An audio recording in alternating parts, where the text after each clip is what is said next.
விளக்கையில கொடுக்கும்போது இடக்கைக்கு தெரியக்கூடாது. அதே மாதிரி உதவி திட்டம் ஒன்று செய்கிற உண்மையான எண்ணம் உங்களுக்கு இருந்தால் உங்களுக்கு ஏன் வீடியோ தனிய பொம்பளை தலைமைகளை இருக்காங்க, அந்த பொம்பளைக்கு வந்து என்ன தொழில் தெரியும், அவன் கைத்தொழிலுக்கு என்ன தெரியுங்களா அதுக்குரிய உபகரணங்களை வேண்டி கொடுத்து அதையே முன்னேற்றி விட்டால் தான் அந்த வாழ்வாதாரத்தை நீங்க உயர்த்தலாமே ஒழிய இப்ப பாருங்க அவர் வந்து புரிஞ்சு கொடுத்ததும் வந்து பொதுமக்களான பிடிச்ச மாதிரி கொடுத்துருக்கு. யாராவது இப்ப தனியா போய் போலீஸ் போய் பிடிச்சது இல்லை, மக்கள் அவரை மனைவி பிடிச்சிருக்குன்னு சொன்னா.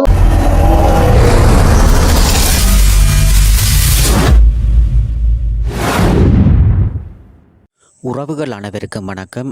பல உதவி திட்டங்கள் அதாவது ஹெல்பிங் வீடியோ செய்து வரும் யூடியூபர்ஸருக்கு முன்னாள் போராளி அவர்கள் கூறும் கருத்துக்களை தான் நீங்கள் தற்போது பார்வையிட போறீர்கள். வேறுங்கள் அது தொடர்பான காணொலிகளை பார்வையிடுவோம்.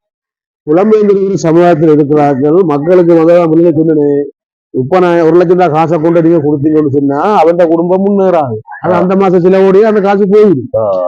அப்ப இது செய்யற சில யூடியூப்புகள் புலப்பெயர்த்தில் இருக்கிற சிலவரால இயக்கி கொண்டிருக்கிற யூடியூப்களும் இருக்குது. ஆனால் அந்த காசுகளை வந்து எப்படி கையாளணும் அப்படின்னா அந்த மக்களுடைய வறுமைக்கோட்டு மக்களுக்கு ஒரு தொழில் வாய்ப்பை ஏற்படுத்தி கொடுப்போம். அவருக்கு ஒரு கை 2 கால் இல்லை, இல்ல ஒரு கால் இல்லை, கை இல்லைன்னா அவரால் என்ன தொழில் செய்ய முடியும், ஒரு கடையை போட்டு கொடுக்கணும்.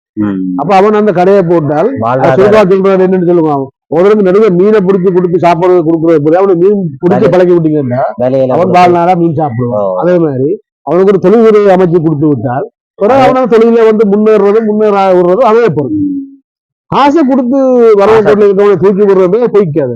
காசை கொடுக்க அதே போல எதிர்பார்ப்பு வந்து கொண்டே இருக்கு.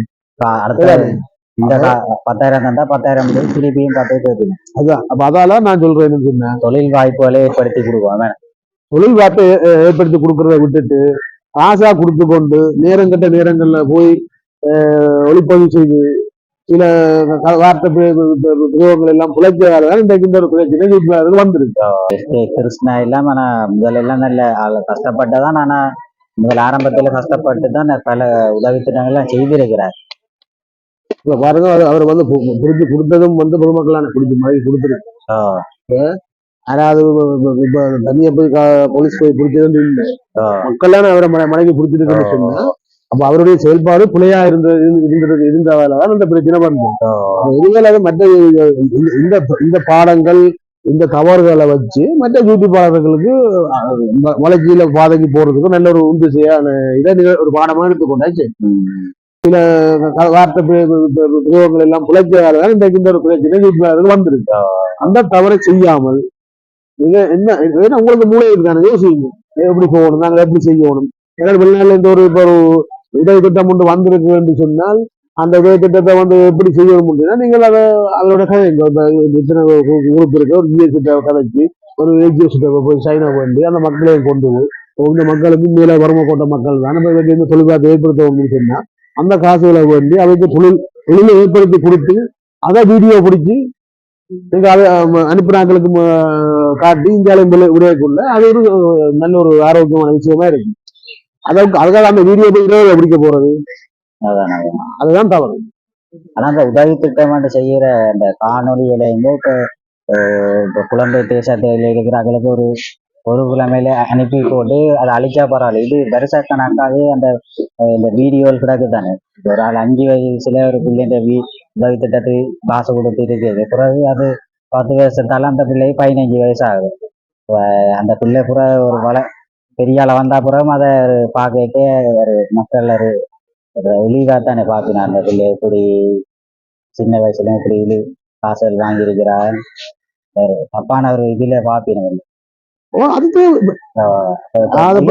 உதவி திட்டம் கொடுக்குற அந்த காணொலிகளை அந்த சம்பந்தப்பட்ட அதிகாரி அந்த காசு தாராக்களுக்கு நேரடியா கொடுத்துட்டு டிலீட் பண்ணினா பிரச்சனை உதவி செய்யறீங்க அது மற்றவங்க தெரியக்கூடாது. அதையும் தெரியப்படுத்துவீங்கன்னு சொன்னா அப்ப நீங்க உங்களை விளம்பரப்படுத்துறதுக்காக எதிர்பார்த்து செய்றீங்கன்னு தான் அர்த்தம். நான் சும்மா பழமொழின்னு இருக்கு, விளக்கையில கொடுக்கும்போது இடக்கைக்கு தெரியக்கூடாது. அதே மாதிரி உதவி திட்டம் ஒன்று செய்கிற உண்மையான எண்ணம் உங்களுக்கு இருந்தால் உங்களுக்கு ஏன் வீடியோ நீங்க பாக்குறீங்க அதை அழிச்சு விடுங்க. விஷயம் முடியுது. அதை வச்சிருக்க வேண்டிய தேவை, அதை வச்சு கொண்டு இருக்கிறீங்கன்னா அப்ப நீங்கள் ஏதோ ஒரு உள்நோக்கத்தோட அதை செயல்படுறீங்கன்னா அர்த்தம். அன்றைக்கு எஸ்கே கிருஷ்ணாவை கைது செய்ய போயது இளைஞர்கள் எல்லாம் சொல்லினா, நீங்கள் தேவை காசை வந்தா காசை கொடுத்துட்டு போங்க, ஏன் சும்மா தேவையில்லாத அந்த தேவையில்லாத கதைகள் கதைச்சதால இப்படி பிரச்சனைகள் வந்திருக்கு அந்த மாதிரி எல்லாம் சொல்லியிருக்கு. அது இந்த வித்தியான வீட்டுப்பாளர்கள் எல்லாருக்குமே ஒரு பாடம், நல்ல ஒரு அனுபவம் உங்களுக்கு கிடைக்குது. நாங்க எப்படி எங்களோட ஊடகத்தை கொண்டு போகணும், எப்படி செய்யணும், அது எல்லாத்துக்கும் ஒரு ஒரு முறை இருக்கு, சட்டத்திட்டம் இருக்கு. சும்மா நாங்கள் எழுந்த மாதத்துல ஒரு யூடியூப் எடுத்துட்டோம்னு சொன்னா நாங்கள் அதுல பெரிய ஆட்கள் நாங்கள் நினைக்க கூடாது. அதாவது சரியான முறையில கொண்டு செலுத்தணும், மக்களுக்கு கொண்டு செய்யணும், கையாளணும். அதான் அதெல்லாம் கட்டித்தனம் இருக்கு.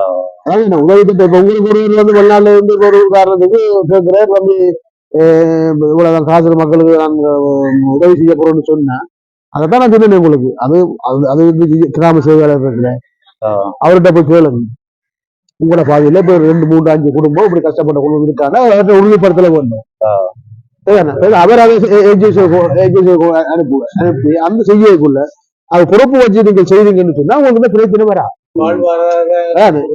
அவருடைய வாழ்வாதாரத்தை உயர்த்தணும், காசு கொடுத்து நீங்க வாழ்வாதாரம் உயர்த்த மாட்டீங்க, அது கடைசி வந்து நடக்காது. காசு வாழ்வாதாரத்துல உயர்த்த இயலாது. அவைக்கான தொழில் அவையால என்ன செய்ய முடியும்? தனிய பொம்பளை தலைமைகளை இருக்காங்க, அந்த பொம்பளைக்கு வந்து என்ன தொழில் தெரியும், அவன் கைத்தொழிலுக்கு அவருக்கு என்ன தெரியும்னா அதுக்குரிய உபகரணங்களை வேண்டி கொடுத்து அதையே முன்னேற்றி விட்டாதான் அந்த வாழ்வாதாரத்தை நீங்க உயர்த்தலாமே ஒழிய காசை கொடுத்து அவையோட வாழ்வாதாரத்தை உயர்த்தலாம். பிரச்சனை. தமிழ் யூடியூபர்ஸ் எல்லாம் இப்ப யூடியூபர் இருக்கின்ற ஹெல்பிங் வீடியோ செய்கிற ஆகல எல்லாம் அந்த ஹெல்பிங் வீடியோ எல்லாம் தாங்களை இப்ப செய்யலையான்னு சொல்லி விட்டுட்டு எல்லாம் போயிடலாம். பிறகு யூடியூபர் ஒரு ஆள் கைது செய்யப்பட்டிருந்தது தானே, அதால எல்லா யூடியூபர்ஸும் பயந்து தாங்க உதவி திட்டங்கள் எல்லாம் செய்ய மாட்டோம்னு சொல்லினான். சில பிரபலமான யூடியூபர்ஸ் 2 பேர் சொல்லியிருக்கிறோம், தாங்கள் எல்லாம் இந்த உதவி திட்டங்கள் எல்லாம் செய்ய மாட்டான், எங்களை பற்றி அவதூறாக பாராளுமன்றத்திலே அர்ச்சுனன் ராமநாதன் கழிச்சிருக்கிறார். இனி உங்களுக்கு உதவியான்னு சொன்னா அவர் தான் எங்கள்கிட்ட நீங்க வந்து முதல் கேட்டணிகள் உதவியாண்டு கேட்டணிகள், இனி பாராளுமன்றத்தில் ஒரு ஆள் இருக்கிறார், அவர்கிட்டயே போய் கதையுங்க, அவர் தான் உங்களுக்கு என்ன உதவி செய்வார் அந்த மாதிரி சொல்லியிருக்கிறார். அந்த பிரபல யூடியூபர் மாதிரி சொல்லினேன். இது தொடர்பா நீங்க என்ன சொல்றீங்க? அதான் நான் சொல்றேன், நல்ல சேவை செய்யக்கூடிய ஆற்றலும் மக்களை வந்து மற்ற சமுதாயங்களை நல்ல சீர்திருத்துற மாதிரி யூடியூபர்கள் வேலை செய்யணும். கெட்ட வேலை செய்தால் பார்லிமெண்ட்ல இருந்தால் கதைக்கும், வந்தால் அதை ஆரண்டும் பார்க்காது, கதைக்கும். மற்றது மக்களுக்கான உதவி திட்டங்களை வந்து அது இனி வந்து அந்த உள்ளூராட்சி தேர்தலுக்கு பிறகு அது மருத்துவ கட்சி அது சிறப்பாக செய்யும். நீங்க ஊடகம், உங்களோட பங்களிப்பை என்ன செய்யணும் அதை நீங்கள் செய்து கொண்டே போகலாம். அது எந்த விதமான தவறுகளும் இல்லாமல், தவறுகள் இருந்தா திருத்தி கொண்டு நீங்கள் செயல்படுறதுல எந்த தப்பும் கிடையாது. ஆனால் ஒரு அவதூறான பெயர்களை வந்து ஏற்படுத்தக்கூடிய மாதிரி எந்த ஒரு யூடியூப்காரரும் செய்யக்கூடாது, அது கடமையில இருந்து தரக்கூடாது. அதுக்காக எல்லா யூடியூப்காரரும் கூடாதவர்கள் கிடையாது. ஒரு சிலர் கூட பிள்ளைகளால சில விமர்சனங்கள் வரத்தான் செய்யும். ஆனா நீங்கள் அதையில விட்டுட்டு நீங்கள் இனி வரும் காலத்துல உங்களோட ஊடகங்களும் எங்களுக்கு பங்களிப்பு கண்டிப்பா தேவை. அதனால நாங்க நல்லதை செய்வோம், நல்லதே நடக்கும். மற்ற கெட்டதை பற்றியா அப்படி நடக்கும் இப்படி நடக்கும் அதில் பற்றினா காய்ச்சி கொண்டு தேவையில்லை. ஆறுபுல விட்டாலும் சட்டத்துல அதுக்கான கேட்டு